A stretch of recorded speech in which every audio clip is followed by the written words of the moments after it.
So students, yesterday in the last class we had discussed about the glycolysis process as well as link reaction. Glycolysis process क्या होती है, link reaction क्या होती है, उसके बारे में मैंने आपको ऑलरेडी एक्सप्लेन किया है. आज हम डिस्कस करने वाले हैं रिस्पिरेशन का, सेलुलर रिस्पिरेशन का अगला पार्ट, सेकंड पार्ट. कौन सा? Aerobic respiration. क्योंकि सेलुलर रिस्पिरेशन दो टाइप है, एक है अनारोबिक रिस्पिरेशन और दूसरा है एरोबिक रिस्पिरेशन. तो उसमें का जो पहला पार्ट था, कौन सा?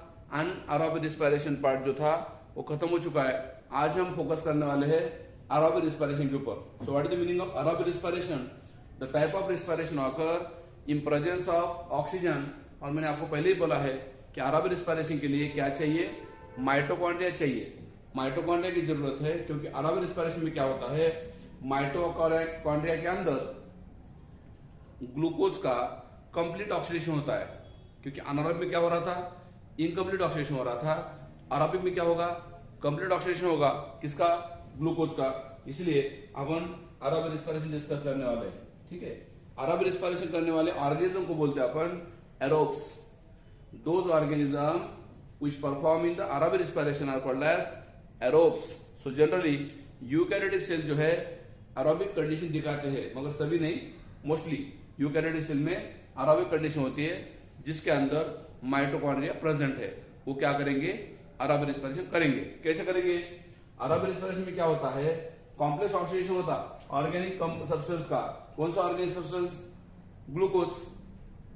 ऑर्गेनिक सब्सटेंस किसको बोलते हैं अपन? जो रिस्पिरेशन में ज्यादा यूज होता है. बॉडी से जो ऑर्गेनिक सब्सटेंस यूज करते हैं उसका नाम क्या है? ग्लूकोज. तो यहाँ पे क्या होता है? कंप्लीट ऑक्सीडेशन होता है किसका? ऑर्गेनिक सब्सटेंस का in the presence of oxygen and release. आपको पता है सेलुलर रिस्पिरेशन की प्रोसेस क्या है, एरोबिक रिस्पिरेशन की प्रोसेस क्या है? कि एरोबिक रिस्पिरेशन में क्या होता है? ओके, एरोबिक रिस्पिरेशन में क्या होता है?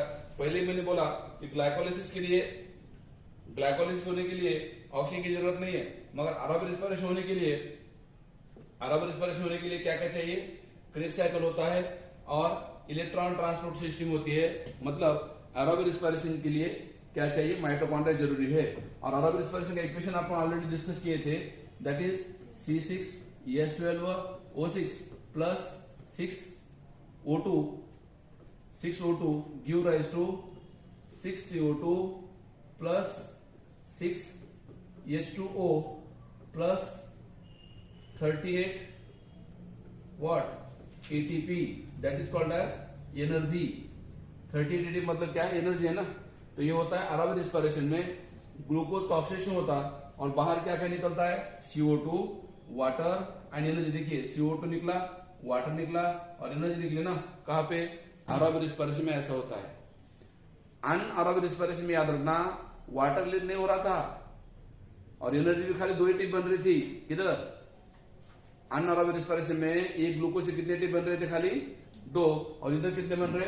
38 एटीपी बनते हैं क्योंकि यहाँ पे ग्लूकोज का कंप्लीट ऑक्सीडेशन हो रहा है. क्लियर? नेक्स्ट आकर ये कहां पे होता है एरोबिक रिस्पिरेशन?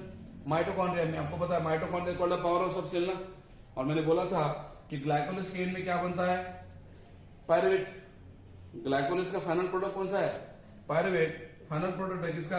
ग्लाइकोलाइसिस का. Is the transport from cytoplasm into mitochondria. Pyruvate बनता कहां है? पायरुविक एसिड बनता कहां है? साइटोप्लाज्म में. और फिर वो कहां से कहां जाता? Cytoplasm into mitochondria. अगर माइटोकॉन्ड्रिया है तो, अभी मैंने बोला एरोबिक रिस्पिरेशन की पहली कंडीशन क्या है? माइटोकॉन्ड्रिया चाहिए. अगर माइटोकॉन्ड्रिया चाहिए तो फिर पायरुवेट जो बना था साइटोप्लाज्म में वो कहां जाएगा? पहले माइटोकॉन्ड्रिया में जाएगा, फिर उसका ब्रेकडाउन होगा. मगर पहले कंडीशन क्या है कि साइटोप्लाज्म से पायरुवेट किधर जाना चाहिए? माइटोकॉन्ड्रिया के अंदर एंट्री करना जरूरी है. कौन? पायरुवेट. ओके, अगला पॉइंट क्या है? Crucial event of aerobic respiration. Aerobic respiration जब होता है तो क्या क्या होता है एक्चुअली? एरोबिक रिस्पिरेशन में कौन कौन से इवेंट होते हैं? तो कंप्लीट ऑक्सीडेशन होता है किसका? एरोबिक रिस्पिरेशन में क्या होता है? कंप्लीट ऑक्सीडेशन होता है किसका? पायरुवेट का. कहां पे? ऑक्सीडेशन ऑफ पायरुवेट होता है कहां पे? माइटोकॉन्ड्रिया की मैट्रिक्स में. माइटोकॉन्ड्रिया की मैट्रिक्स के अंदर पायरुवेट का क्या हो जाता है? कंप्लीट ऑक्सीडेशन होता है. ऑक्सीडेशन होता मतलब ब्रेकडाउन होता है ना. और दूसरी बात, passing of electron on inner membrane of the mitochondria. ये पॉइंट बहुत इंपॉर्टेंट है. जब भी ये माइटोकॉन्ड्रिया के अंदर रिएक्शन होती है तो क्या होता है? Passing of electron. कहां से कहां जाती है electron? Passing of electron on inner membrane of mitochondria. तो ध्यान से सुनो, इनर मेम्ब्रेन ऑफ माइटोकॉन्ड्रिया जो है, इनर मेम्ब्रेन ऑफ माइटोकॉन्ड्रिया है, वो बहुत इंपॉर्टेंट है अपने लिए। माइटोकॉन्ड्रिया का इनर मेम्ब्रेन जो है ना, वो बहुत इंपॉर्टेंट है अपने लिए, क्योंकि वहां पे क्या बनता है पता है आपको? एटीपी बनते हैं। क्या बनते हैं? कहां पे बनते हैं ATP? Inner membrane of mitochondria में। और कैसे बनते हैं ATP? Passing of electron on inner membrane of mitochondria. ATP कब बनेंगे? जब इलेक्ट्रॉन पास होंगे। कहां से? इनर मेम्ब्रेन से। माइटोकॉन्ड्रिया के इनर मेम्ब्रेन से क्या पास होते हैं? इलेक्ट्रॉन पास होते हैं, और जिसकी वजह से क्या बनता है वहां पे? एटीपी बनता है। और मैंने आपको ऑलरेडी पढ़ाया है कि formation of ATP in the mitochondria is called as oxidative phosphorylation. 2-3 बार बताया मैंने ऑलरेडी आपको। फोटोसिंथेसिस में जो एटीपी बनता है उसको बोलते हैं अपन फोटोफॉस्फोराइलेशन। एंड माइटोकॉन्ड्रिया में अगर एटीपी बना, माइटोकॉन्ड्रिया के अंदर अगर एटीपी बनता है तो उसको अपन बोलते हैं ऑक्सीडेटिव फॉस्फोराइलेशन। क्लियर? चलिए पढ़ो।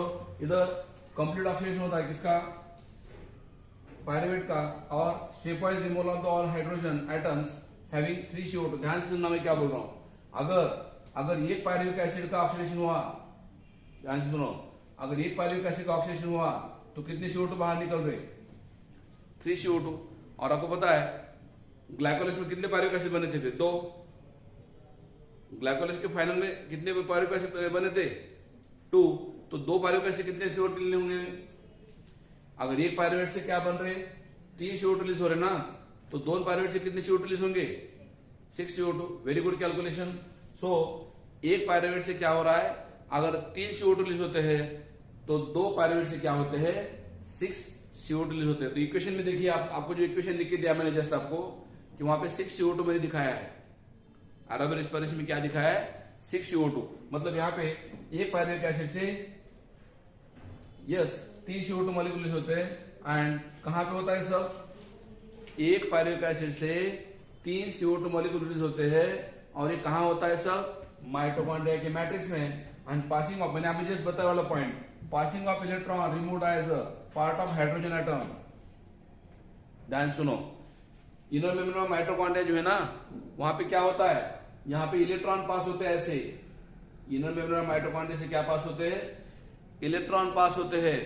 Passing of electron, okay, removed as a part of hydrogen atom, okay, to molecular oxygen with simultaneous synthesis of the ATP. तो यहाँ पे याद रखना, यहाँ पे 2-3 बातें होती है इनर मेम्ब्रेन ऑफ माइटोकॉन्ड्रिया में। एक तो मेम्ब्रेन से इलेक्ट्रॉन पास होता है, पहली बात। दूसरी बात, इस मेम्ब्रेन से प्रोटॉन पंप होता है। इस मेम्ब्रेन से क्या पंप होता है? प्रोटॉन पंप होता है। और आपको मैंने बताया था कि जब इलेक्ट्रॉन पास होता है और प्रोटॉन पंप होता है, तो मैंने बताया था आपको यहाँ पे क्या बनता है? एटीपी बनते हैं। क्या क्या बोल रहा हूं समझ लो। एक तो इनर मेम्ब्रेन से क्या पास हो रहा? Electron, okay. दूसरा क्या ट्रांसपोर्ट हो रहा है? प्रोटॉन। और इलेक्ट्रॉन एंड प्रोटॉन अगर पास होते हैं तो क्या बन रहा है अंदर? एटीपी फॉर्मेशन होता है ना। कहां पे फॉर्मेशन होता है ATP? Inner membrane of mitochondria के अंदर क्या बनता है? एटीपी बनता है। और यही दिया उन्होंने, passing of electron removed as the part of hydrogen atom, okay, to molecular O2 और simultaneous synthesis of ATP and docker. ये सब कुछ कहां होता है फिर? माइटोकॉन्ड्रिया की इनर मेम्ब्रेन में। क्या क्या हो रहा है इनर मेम्ब्रेन में? इलेक्ट्रॉन पास हो रहे, प्रोटॉन पंप हो रहे, और एटीपी बन रहा है। और एक बात मैं आपको बताना चाहता हूं, यहां पे और एक बात होती है, क्या पता है आपको? अगर ये हाइड्रोजन और ये जो ऑक्सीजन है ना, देखो इधर हाइड्रोजन और ऑक्सीजन अगर कंबाइन होता है तो यहाँ पे और एक बात होती है, here they form what? Water molecule. Inner membrane के प्रेजेंट में वहां पे क्या बनता है? वाटर मॉलिक्यूल भी बनता है, और इसलिए उसको अपन मेटाबॉलिक वाटर बोलते हैं, राइट? तो ये माइटोकॉन्ड्रिया में सब कुछ होता है। माइटोकॉन्ड्रिया में क्या क्या बन रहा है फिर? वाटर बन रहा है, इलेक्ट्रॉन पास हो रहा है, प्रोटॉन पंप हो रहा है, एटीपी सिंथेसिस हो रहा है। कहां पे? ये सब कुछ हो रहा है। ये सब कुछ हो रहा है कहां पे? Inner membrane of mitochondria. इसलिए मैंने बोला आपको इनर मेम्ब्रेन ऑफ माइटोकॉन्ड्रिया जो है अपने लिए बहुत इंपॉर्टेंट है, क्योंकि वहां पे मोस्टली रिएक्शन जो होते हैं माइटोकॉन्ड्रिया के होती है। ओके, ये तो डायग्राम आपको माइटोकॉन्ड्रिया के ऑलरेडी क्लियर है। आपको 11 में मैंने पढ़ाया था। Okay, cell the unit of life chapter में आपने पढ़े थे स्ट्रक्चर क्या है माइटोकॉन्ड्रिया का, ये बताने की अभी जरूरत नहीं है। 70 टाइप ऑफ राइबोसोम है, inner membrane, outer membrane, intermembrane space matrix पता है आपको, और मैंने बताया था कि इस मैट्रिक्स के अंदर क्या होता है, क्रेब्स साइकिल होती है। मैट्रिक्स के अंदर क्या होती है, क्रेब्स साइकिल होती है। डीएनए बताया था मैंने, डीएनए जिसको अपन प्लाज्मोन बोलते हैं।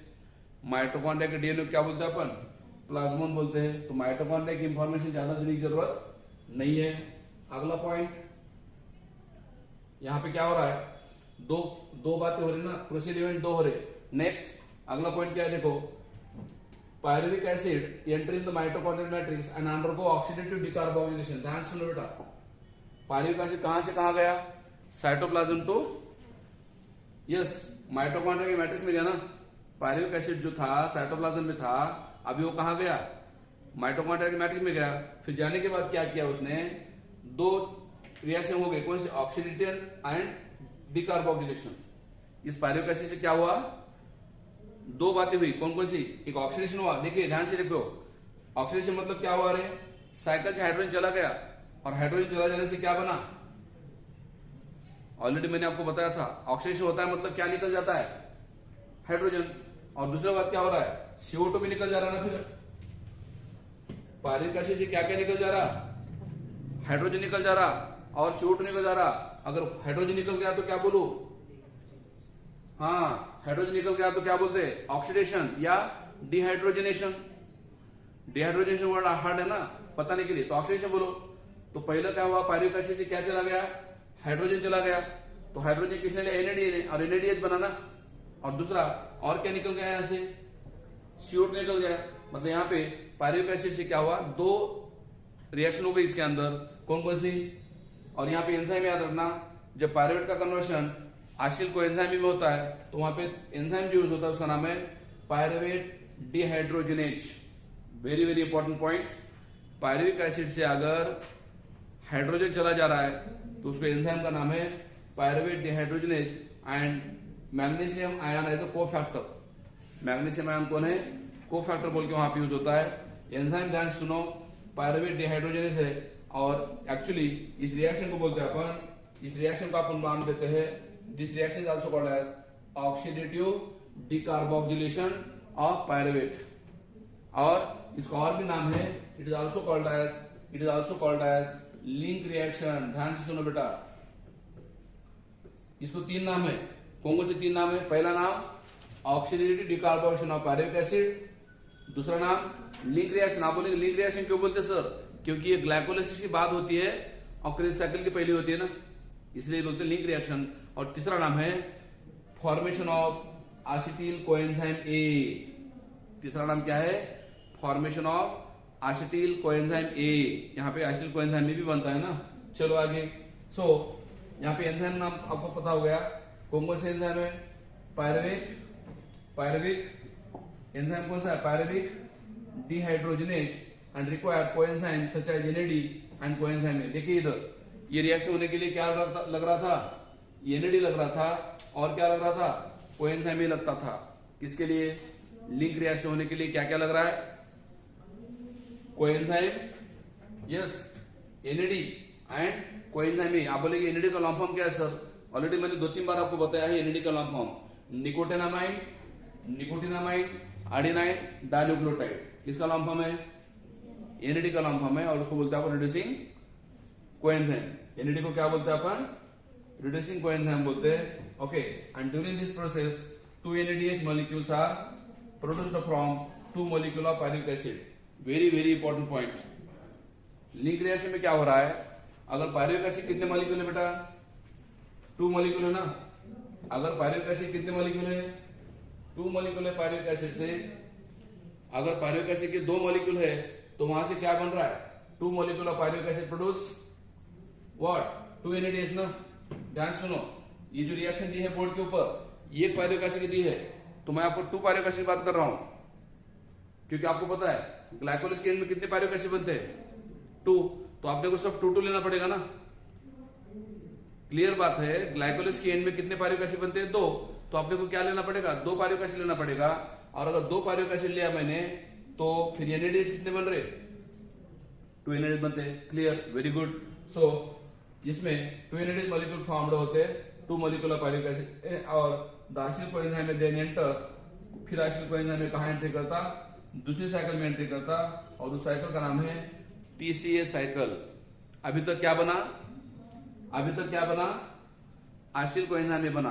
तो एसिटिल कोएंजाइम में बनने तक जो रिएक्शन है उसका नाम है link reaction 1, oxidative decarboxylation of pyruvate 2 and formation of acetyl coenzyme में 3।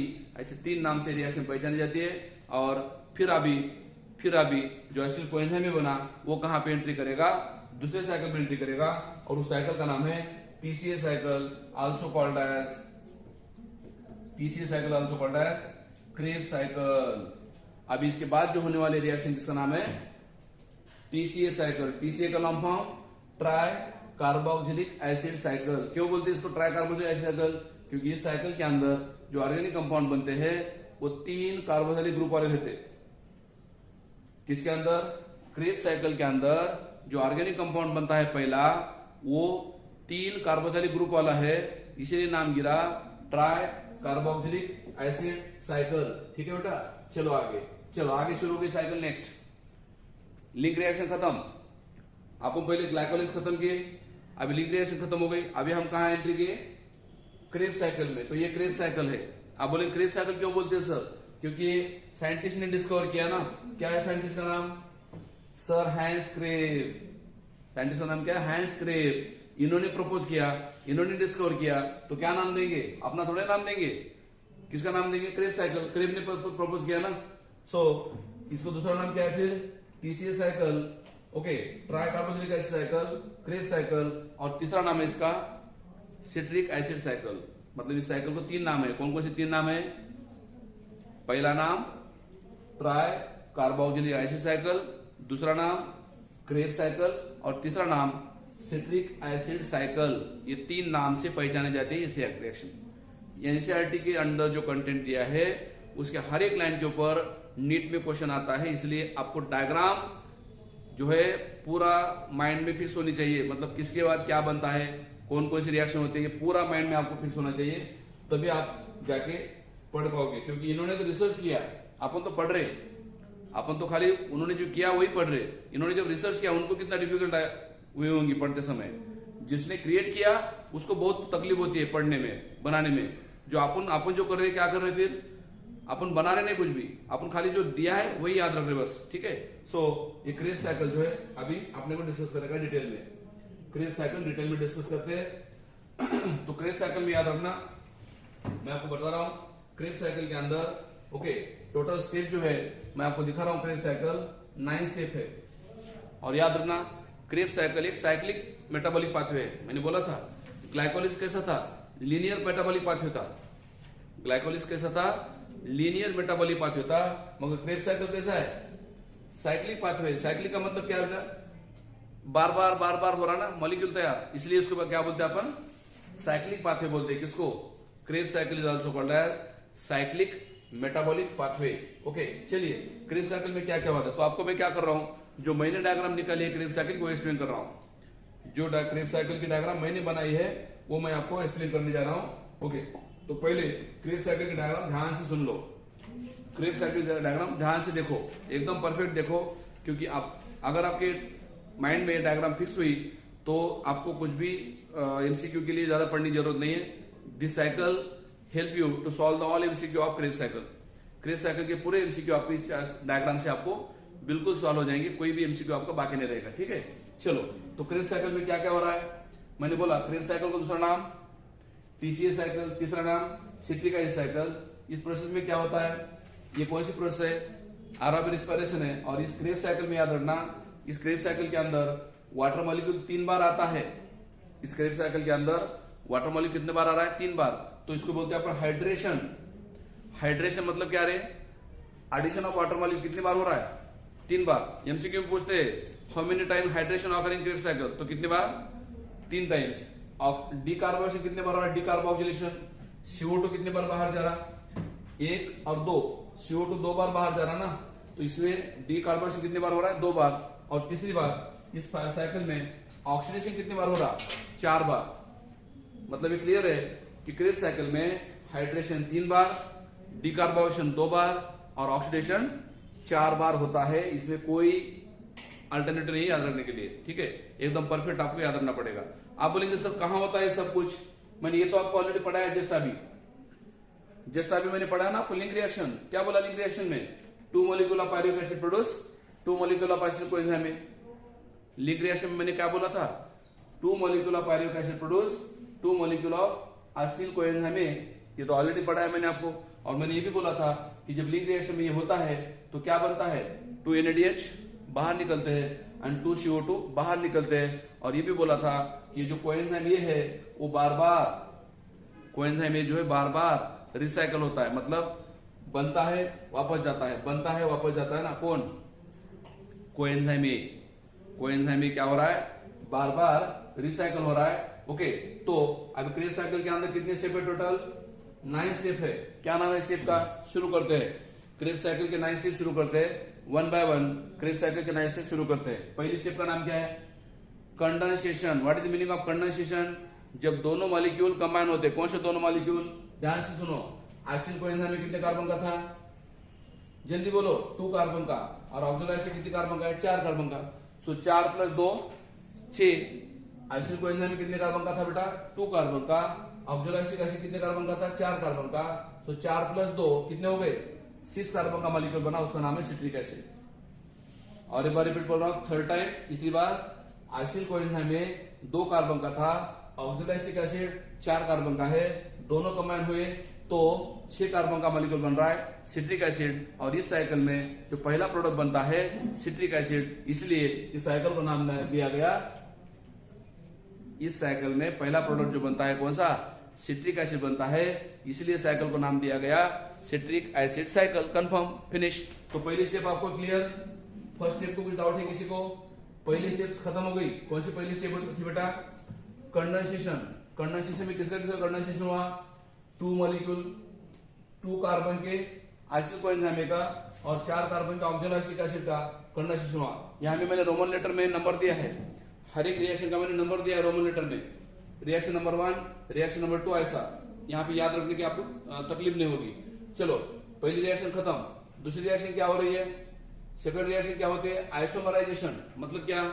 जब दोनों मॉलिक्यूल एक दूसरे में आइसोमराइज होते हैं, इंटरकन्वर्ट होते हैं, तो यहाँ पे कौन इंटरकन्वर्ट हो रहा है? ध्यान से देखो, citric acid and isocitric acid. Citric acid and isocitric acid ये एक दूसरे में क्या हो रहे? सिट्रिक एसिड और आइसोसिट्रिक एसिड जो है ये एक दूसरे में क्या होते हैं? इंटरकन्वर्ट होते हैं, इसलिए इस फेज को नाम दिया गया आइसोमराइजेशन। आप बोलेंगे कैसे होता है सर? देखो दिया है डायग्राम में। पहले क्या होता है? सिट्रिक एसिड से वाटर चला गया तो क्या बोलेंगे? डिहाइड्रेशन। फिर क्या बना? आइसोसिसाकोनेटेड। फिर सिसाकोनेटेड के अंदर क्या ऐड हुआ? वाटर ऐड हुआ तो क्या बना? आइसोसिट्रेट। बस फिनिश। सेकंड रिएक्शन खत्म हो गई। क्या हो रहा है सेकंड रिएक्शन में? सिट्रिक एसिड का और आइसोसिट्रिक एसिड का एक दूसरे में इंटरकन्वर्शन हो रहा है, रूपांतर हो रहा है, इसलिए नाम दिया गया आइसोमराइजेशन। 2 step clear. तीसरी स्टेप कौन सी बेटा? ऑक्सीडेशन 1। मतलब क्या बेटा? हाइड्रोजन जा रहा है ना साइकिल से। मैंने बोला था जहां जहां पे हाइड्रोजन निकल जाएगा उसको नाम तो ऑक्सीडेशन। तो इधर क्या हो रहा है थर्ड स्टेप में? थर्ड स्टेप में देखिए आइसोसिट्रेट के अंदर जो हाइड्रोजन था वो बाहर चला जा रहा है और क्या बना रहा है? एनएडीएच बना रहा है। क्या बना रहा है? 2 एनएडीएच बना रहा है। मैं आपको मैंने बोला यहाँ पे 2 क्यों दे रहा हूं मैं? यहाँ पे हर एक जगह पे मैं 2 क्यों दे रहा हूं? क्योंकि आपने को पता है पायरुवेट एसिड कितने थे रे? 2। तो ये भी याद रखना, ये जो क्रेब साइकिल होते हैं ना, this Krebs cycle occur twice. Very very important point. Krebs cycle twice होती है, 2 बार होती है। क्यों ट्वाइस होती है भाई? क्योंकि पायरुवेट एसिड के कितने मॉलिक्यूल थे? 2 थे ना, तो बस 2 बार होगा ये सब कुछ। ओके, तो कैलकुलेशन होता है कैसे देखेंगे अपन। तो पहली स्टेप हो गई क्लियर, कंडेंसेशन फिनिश। दूसरी स्टेप क्लियर, आइसोमराइजेशन फिनिश। तीसरी स्टेप क्लियर, ऑक्सीडेशन 1। मतलब क्या हुआ? साइकिल के अंदर का हाइड्रोजन चला गया ना और क्या बनाया? 2 NADH। ओके, तीसरी स्टेप फिनिश। चौथी स्टेप क्या बोल रही है? What is 4 number step? Decarboxylation. मतलब क्या रे? Removal of carbon dioxide. किससे किससे कार्बन डाइऑक्साइड चला जा रहा है? यस, ऑक्सोलोसक्सिनेट से क्या हो रहा है? CO2 चला जा रहा है। और अगर CO2 चला गया तो क्या हुआ?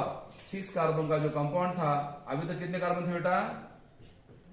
ये कितने कार्बन के थे? 6 6 6 6। ये ये चारों कितने कार्बन के थे? 6 कार्बन के थे। अभी क्या बन रहा है? 5 कार्बन का मॉलिक्यूल बन रहा है ना। तो अगर आपको पूछा गया नीट के एग्जाम में क्रेब्स साइकिल में ऐसा कौन सा मॉलिक्यूल है, कौन सा ऑर्गेनिक कंपाउंड है कि जो 5 कार्बन का है, तो ध्यान रखना एक ही है वैल्यू बस, नाम अल्फा कीटोग्लूटारेट। अभी तक कितने कार्बन थे मॉलिक्यूल में? 6 कार्बन थे। अभी क्या बना? 5 कार्बन का मॉलिक्यूल बना, उसका नाम क्या है? Alpha ketoglutarate. Very good. 4 reaction हो गए खत्म। 5वीं रिएक्शन क्या है? Oxidative decarboxylation. मतलब यहाँ पे 2 बातें हो रही। कौन सी? एक तो हाइड्रोजन चला जा रहा और CO2 चला जा रहा। तो हाइड्रोजन चला गया तो क्या बोलूंगा? अगर हाइड्रोजन चला गया तो क्या बोलूंगा? ऑक्सीडेशन। और CO2 चला गया तो क्या बोलूंगा? डिकार्बोक्सिलेशन। आपको याद आ रहा है?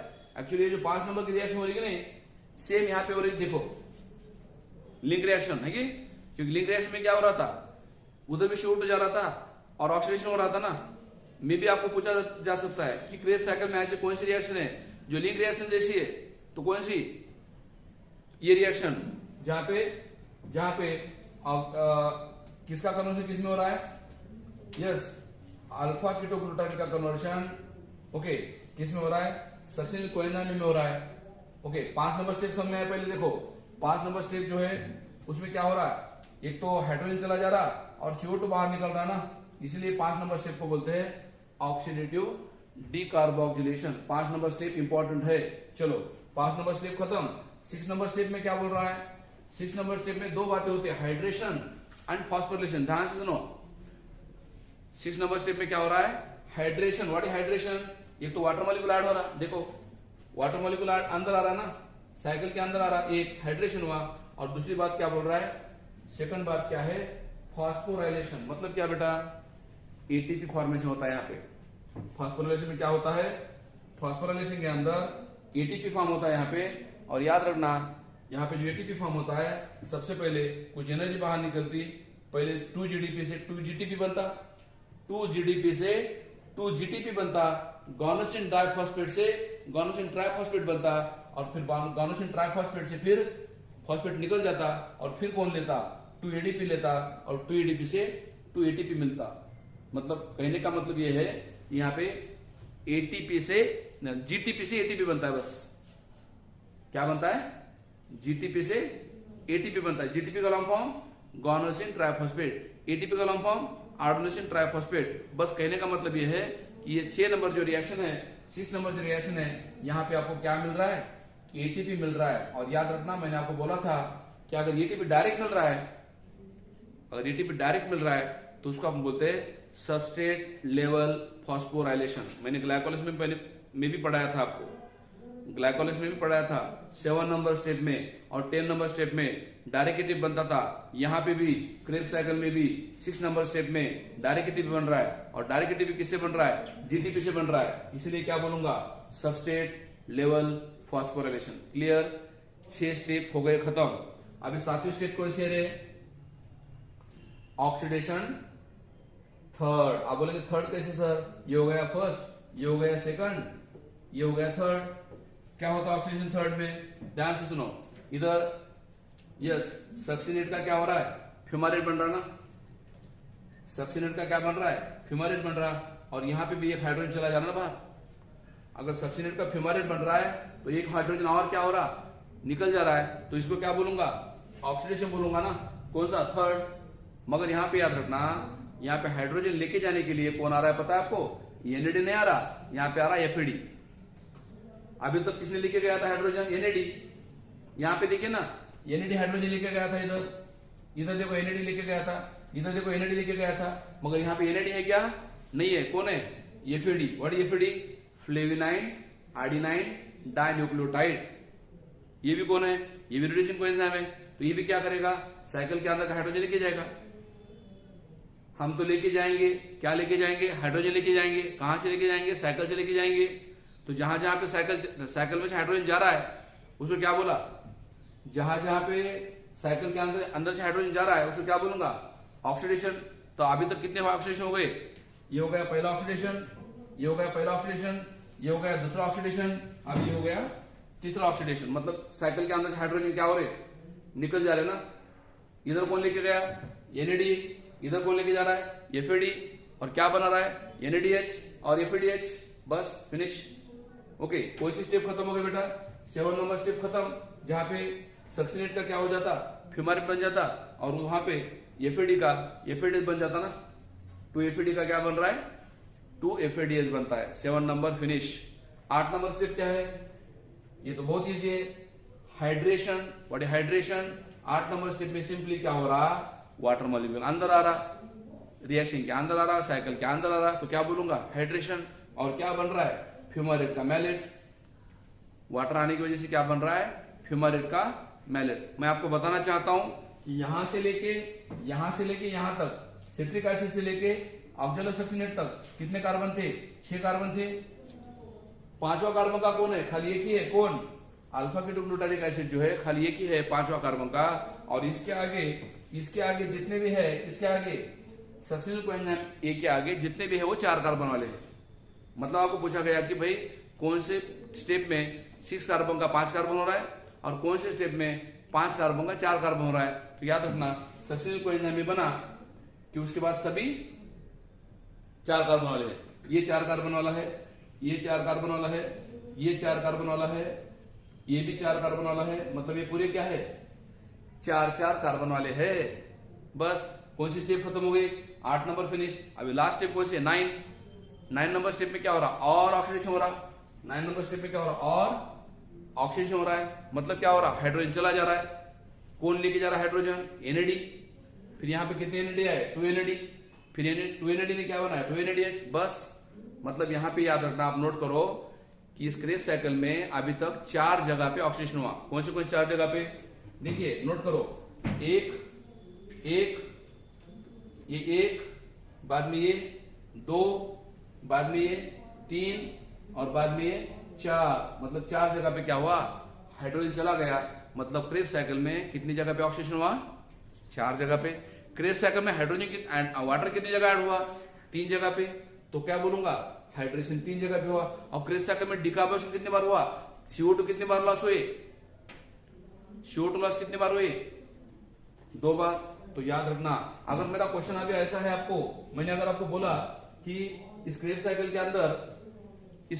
अंदर अगर मैंने बोला आपको कि 1 मॉलिक्यूल ऑफ पायरुविक एसिड से, एक पायरुविक एसिड से ओके कितने एटीपी बनते हैं, या फिर 2 मॉलिक्यूल ऑफ पायरुविक एसिड से कितने एटीपी बनते हैं, तो आपको ये कैलकुलेशन आना जरूरी है। कैसे याद करें, अपन पहले 2 पायरुविक एसिड देखते हैं ना, 2 पायरुविक एसिड देखते हैं, क्योंकि मैंने साइकिल की स्पीड निकाली है, 2 पायरुविक एसिड निकाली है ना। 10 स्टेप तो मैंने बता दिया आपको ऑलरेडी, क्रेब साइकिल के 10 स्टेप फिनिश हो चुके हैं, ऑलरेडी बताया। अभी इसका ट्रिक कैसे याद रखे, आप बोलेंगे सर इतने बड़े मॉलिक्यूल है कैसे याद रखना है, तो इसकी ट्रिक बोल रहा हूं। क्रेब साइकिल के स्टेप में क्या क्या बन रहा है वो याद रखने के लिए ट्रिक बता रहा हूं। ट्रिक ऐसी है, cricket Indian team, cricket citric acid, cricket cisaconitate, Indian team isocitrate, Indian team O oxaloacetate, K ketoglutarate, cricket Indian team okay. Then speedily succinyl coenzyme में send succinate, fumarate, money, malate, order, oxaloacetate, finish. तो पूरी trick कैसे है, cricket Indian team okay, speedily, send, few, money, order. बस ये molecule कैसे बनते हैं, उस मॉलिक्यूल का फॉर्मेशन के अकॉर्डिंग मैंने ट्रिक बनाई है, और ये ट्रिक आपको बहुत हेल्प करेगी एग्जाम में एमसीक्यू सॉल्व करने के लिए। बस इसमें बाकी कुछ भी नहीं है। Kreb cycle is so easy to remember and solving MCQ in it. Okay, तो क्रेब साइकिल कहां होती है, पहला बोला माइटोकॉन्ड्रिया मैट्रिक्स में। और अगर मैंने क्वेश्चन पूछा आपको यहाँ पे 2 पायरुविक एसिड से कितने एटीपी बनते हैं, अभी देखो मैं जो बता रहा हूं आपको ध्यान से सुनो। मैंने ऑलरेडी आपको शायद बताया था कि 1 molecule of NADH produce 3 ATP. तो यहाँ पे एनएडीएच कितने बन रहे, जल्दी बताइए, इस साइकिल में एनएडीएच कितने बन रहे, यस 6। कौन से 6, 2, मतलब कितने एटीपी बन गए, एक एनएडीएच से कितने एटीपी, 3 एटीपी। तो 6 एनएडीएच से कितने ATP, 18। Okay, 1 NADH gives 3 ATP and 1680 gives 18 ATP. ये क्लियर बात. दूसरी बात बोल रहा हूं, 1 FADH gives okay what 2 ATP और इधर मैंने बोला 1 NADH gives 3 ATP. एक NADH से कितने ATP बन रहे थे? 3. एक FADH कितने बन रहे? तो FADH कितने बने इधर? 2. मतलब कितने ATP हुए? 4. वो 18 और ये 4 कितने हो गए? 22. कितने हो गए? 22 हो गए ना. और फिर मैंने बोला डायरेक्ट कितने ATP बनते? 2. 24. 22 प्लस 2 24. अगर आपको पूछा गया कि क्रेब साइकिल में, 2 क्रेब साइकिल में कितने टिप बनते हैं फिर? 24. एक क्रेब साइकिल में 12.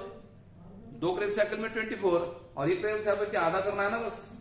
मगर ऐसा क्वेश्चन आपको पूछा गया कि एक पायरुविक एसिड से कितने टिप बनते हैं और 2 पायरुविक एसिड कितने टिप बनते हैं, तो क्या करना है इसमें? कुछ भी नहीं करना है. बस इसके अंदर जो NADH से टिप बनते हैं ना, वो ऐड करो बस. मतलब ऐड क्या करना है? पहले 12 आ रहे थे एक साइकिल में, बस 3 ऐड करो, मतलब 15 हो गए. तो एक पायरुविक एसिड कितने हो गए? एक पायरुविक एसिड अगर कंप्लीट ऑक्सीडाइज हुआ तो कितने टिप बन रहे? 15. और अगर 2 पायरुविक एसिड हो रहे तो 30. बस क्लियर. इसके अलावा कुछ भी कैलकुलेशन नहीं इसमें. एटीपी कैलकुलेशन याद आना जरूरी है. मैंने ऑलरेडी बोला आपको कि 1 molecule of NADH gives 3 ATP and 1 molecule of FADH gives 2 ATP. तो इसके अकॉर्डिंग आप कैलकुलेशन कर सकते हो एटीपी का. और डायरेक्ट एटीपी कितने बन रहे? एक साइकिल में 1 ATP, 2 साइकिल में 2 ATP. फिनिश. क्लियर हो गया. क्लियर मतलब ये क्रेब साइकिल जो आपको पूरी तरीके से अंडरस्टैंड हो चुकी है. चलिए क्रेब साइकिल की स्टेप देखते हैं. अभी बहुत इजी जाएगा आपको. अभी ये बहुत इजी जाएगा क्योंकि आपको ऑलरेडी अभी माइंड में डायग्राम परफेक्ट है आपकी. ठीक है. चलिए क्या होता है पहले साइकिल में? कंडेंसेशन. किसका कंडेंसेशन हो रहा? दोनों का. कौन कौन? 2 आइसिल कोएंजाइम में कितने कार्बन का था? बोलिए जल्दी. आइसिल कोएंजाइम में कितने कार्बन का था बेटा? 2 कार्बन का था. आइसिल कोएंजाइम में 2 कार्बन का. ऑक्सैलाइस्टिक एसिड कितने कार्बन था? 4 कार्बन का. दोनों मिला के क्या बन गया? 6 कार्बन का. कौन बन गया? Citric acid. कितने कार्बन का था? सिट्रिक एसिड कितने कार्बन का था?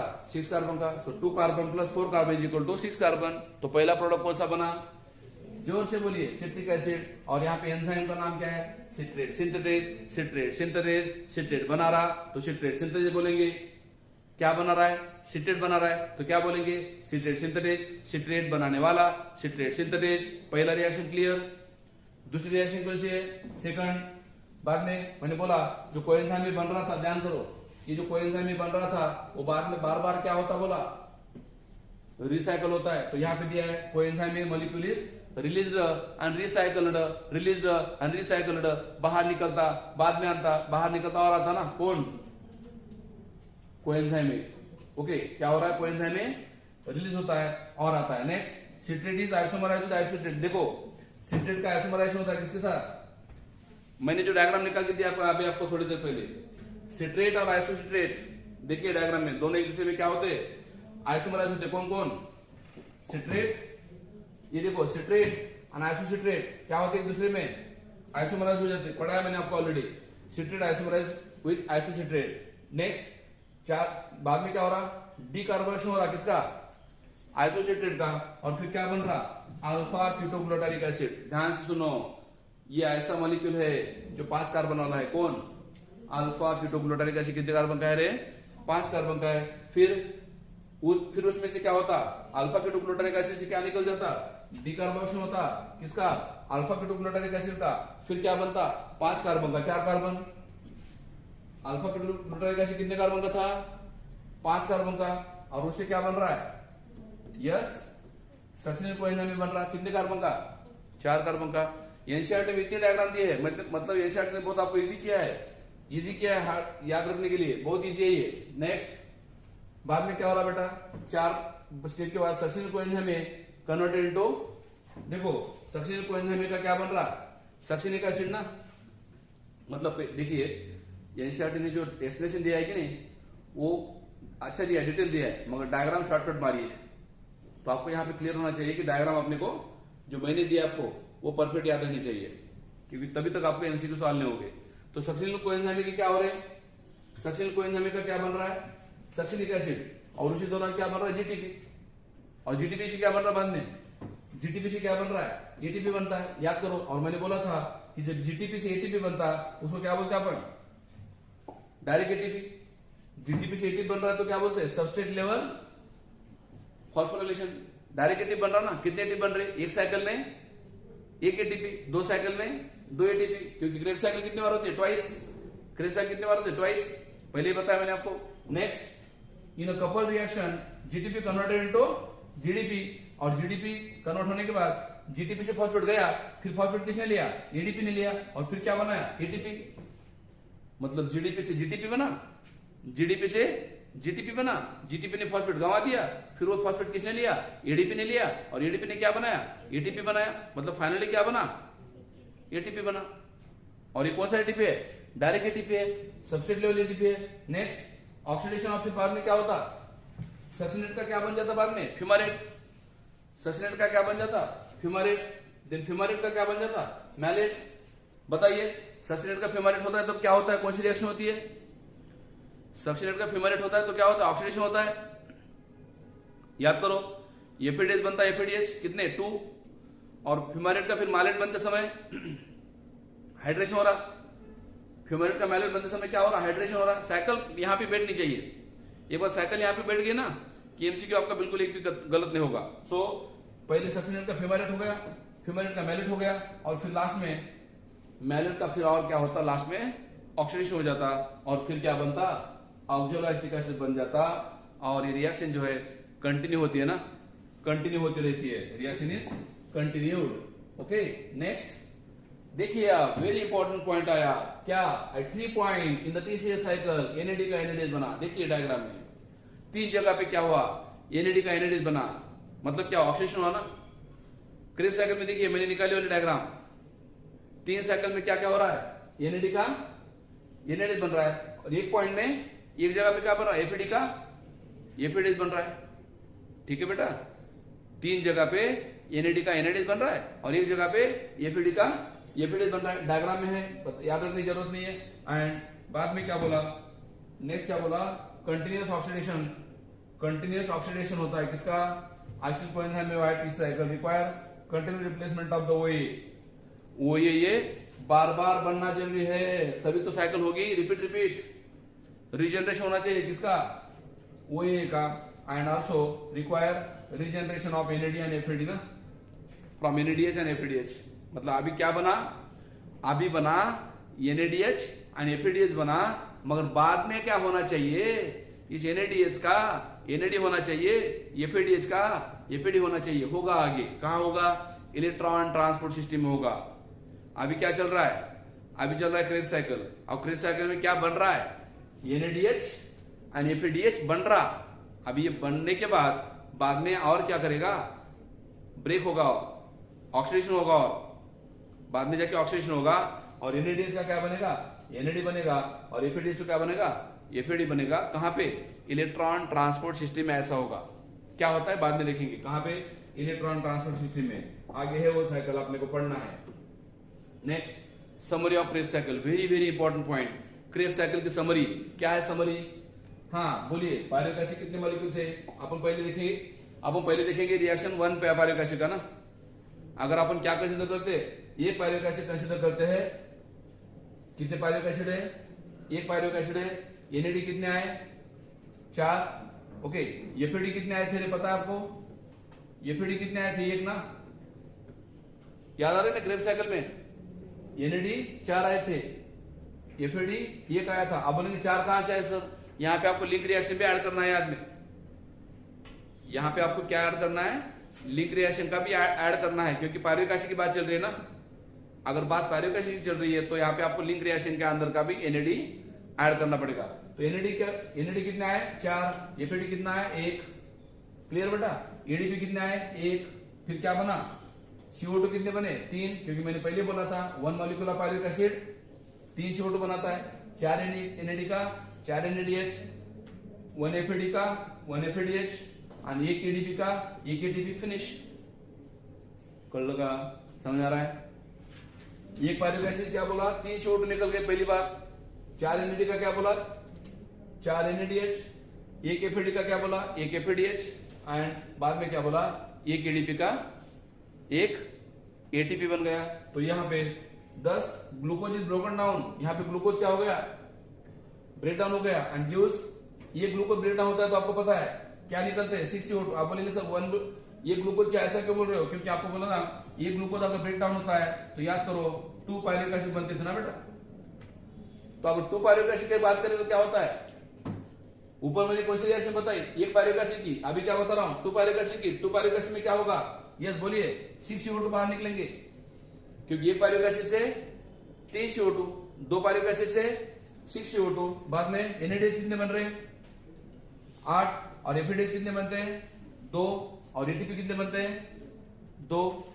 किसकी बात चल रही है, एक पायरुवेट एसिड की हो गई कंप्लीट, अभी 2 पायरुवेट एसिड। तो देखिए 2 पायरुवेट एसिड एनएडीएच कितने बोला था मैंने 8, तो एक एनएडीएच कितने एटीपी बोला था, एक एनएडीएच कितने एटीपी बोला था ईटीएस में 3, तो यहाँ पे कितने एटीपी हुए 8 into 3, ओके कितना हो गया, yes 24 ATP. 1 FADH gives 2 ATP बोला था, तो यहाँ पे एफएडीएच से कितने बन गए एटीपी, यस 4, 24 + 4, ये जोर से 28, और प्लस ये 2 एटीपी, मतलब कितने हो गए, हाँ मतलब याद रखना अगर 2 मॉलिक्यूल पायरुवेट एसिड ऑक्सीडाइज होते हैं तो यहाँ पे 30 एटीपी मिलते हैं बस, और अगर 1 पायरुवेट एसिड ऑक्सीडाइज होता है तो आधे कितने 15, फिनिश। अभी क्रेब्स साइकिल पूरी है, ओवरऑल इक्वेशन है किसका क्रेब्स साइकिल का डिटेल में जो मैंने आपको ऑलरेडी दिया है, यहाँ पे कुछ ज्यादा एक्सप्लेनेशन करने की जरूरत नहीं है। इसके बाद का जो पॉइंट है इलेक्ट्रॉन ट्रांसपोर्ट सिस्टम वो अपन अगले क्लास में देखेंगे, ठीक है, थैंक यू।